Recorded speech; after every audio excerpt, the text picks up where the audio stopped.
Breaking news. సనాతన ధర్మంలో విడాకులే లేనప్పుడు పవన్ కళ్యాణ్ ఎలా విడాకులు తీసుకున్నాడని సిపిఐ నేత నారాయణ వివాదాస్పద వ్యాఖ్యలు చేశారు. సనాతన ధర్మాన్ని సమర్థించే వారెవ్వరైనా పవన్ కళ్యాణ్తో సహా శిక్షించాలని అన్నారు.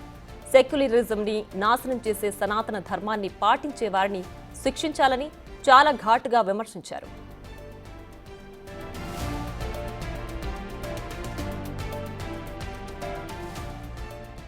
ధర్మాన్ని గురించి పవన్ కళ్యాణ్ మాట్లాడిన తర్వాత నేను దాని మీద కామెంట్ చేసిన వాస్తవం.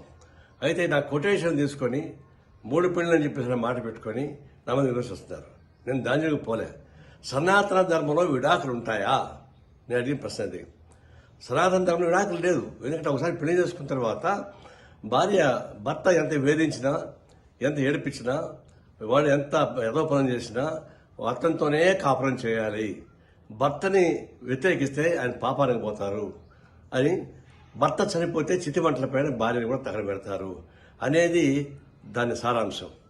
అలాంటి సారాంశం నెత్తికెక్కించుకొని పవన్ కళ్యాణ్ మాట్లాడుతున్నప్పుడు మరి విడాకులే లేనప్పుడు మరి మీరు ముగ్గురికి విడాకులు ఇచ్చారని చెప్పేసి ప్రశ్న నేను ముగ్గురు ఒకసారి పెళ్లి చేసుకొని చెప్పలే. విడాకులు తీసుకొని పెళ్లి చేసుకున్నమాట వాస్తవమే, అది నాకు ఇప్పుడు తెలుసు. నేను దాని వరకు ఇప్పుడు పోలే. నేను ఫస్ట్ టైం అంటున్నా. సనాతన ధర్మంలో విడాకులు లేనప్పుడు మరి మీకు ఎందుకు అది వర్తిస్తాను అన్న దాని మీద ఊరికి నా మీద మాట్లాడుతున్నారు. ఇప్పుడు మనం చెప్తున్నాను, అది అరాచకమైనటువంటి సనాతన ధర్మం. అది ఆ ధర్మ వ్యవస్థ మొత్తం వెనక్కి తీసుకెళ్లేటువంటి క్రూరమైనటువంటి చర్య అది. అలాంటి క్రూరమైనటువంటి ఫిలాసఫీని ప్రచారం చేయడం అనేది చాలా ఘోరమేది. ఇప్పుడు చెప్తున్నా, సనాతన ధర్మాన్ని విమర్శించే వాళ్ళని నిన్న అరెస్ట్ చేయని చెప్పేసి పవన్ కళ్యాణ్ చెప్తున్నాడు. నేను చెప్తున్నా, సనాతన ధర్మాన్ని సమర్థించే వాళ్ళని అరెస్ట్ చేయమని చెప్పేసి చెప్తున్నా.